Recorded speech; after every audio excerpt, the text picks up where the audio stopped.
Di ba I told you guys, I do love when the sun kisses my skin. Yung araw dito kakaiba, B. Yung araw dito, isang lala, para kang sinusunog. Para kang nagtatrial sa impyerno. Kagabi guys, nag-ikot na ako. Naghanap ako ng pwede kong pagtakbuhan kasi nabuboard ako. Wala na kasi kami masyadong agenda. Naghanap ako, sabi ko sa morning, nilibutin ko yung lugar. Okay, let's go. So today guys, nandito ako ngayon sa Dar, Ilocos Norte.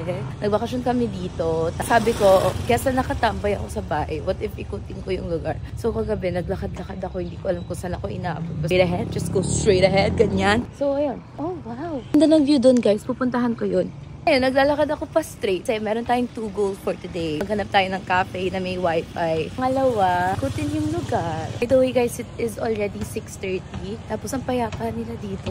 I don't know kung saan ako pupunta guys. Dan ko lang yung guts ko. Actually, nagpapahanap din kasi yung mom ko ng pandesal. Sabi niya maghanap daw ako ng pandesal. Meron siyang breakfast. Pandesal naman sa house. May mga brownies naman ako na binili. Bakit siya naghahanap ng pandesal? Tan may mautos lang din yung mama ko eh. Nanay natin siya. So, wala tayong magagawa. Sarap ng araw. Gusto ko yung kinikis ako ng araw. Nilalaplap niya ako. Okay, dito daw. Okay guys, ito na pala ang para na akong kukunin. Ano ka? Tapos simbahan yung kaharap. Ano yan? Kunin ako, babe. Nagtipay nila kung sino yung masasamang nilalang. Ito to guys. Wala tayong dadaanan dito. Okay guys, BRB. Kasi nakaka 1 km pa lang ako. Tapos yung kwento ko 1 million na. Tatakbo na ako Parang hindi na makatotohanan yun. Hindi na makataruan na. Mas madami yung kwento. So I will be back. Bye guys. Ako na lang kayo pag may nakita ako kakaiba ulit. Live update guys. I saw a spot! Yung sinasabi ng pinsan ko kagabi. Sabi niya kung gusto ko mag-jogging tignan nyo, ayan yung sakit ko eh. Hinihingal na ako. Hindi ako pinagpapawisan. Nice! Hindi ako nagpapawis.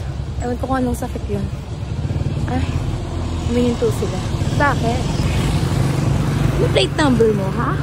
Ganda! Parang pwede kong tawagin yung mga kapwa engkanto ko. Charot! Going back to my kwento, one time, nag-gym kami ng friend ko. Tapos pawis na siya. Ako hindi pa. Kasi nga, hindi ko alam. Hirap ako magpawis. Pero, iligo ka muna sa pawis bago ako maglabas ng pawis. Sabi ng mom ko may mali daw if ganun eh. Pero feeling ko dito siya. Ito yung may mali. Charot lang. Tara na, takbo na tayo ulit. Dali. Sayang. Ganda nila. Ang ganda. Hey guys, 5 kilometers na yung tapos natin. Kaya medyo late ako nag-start eh. Ang init na nung araw. But tomorrow, I'll be more prepared. Sunblock na ako mag-run and then hanap tayong other location.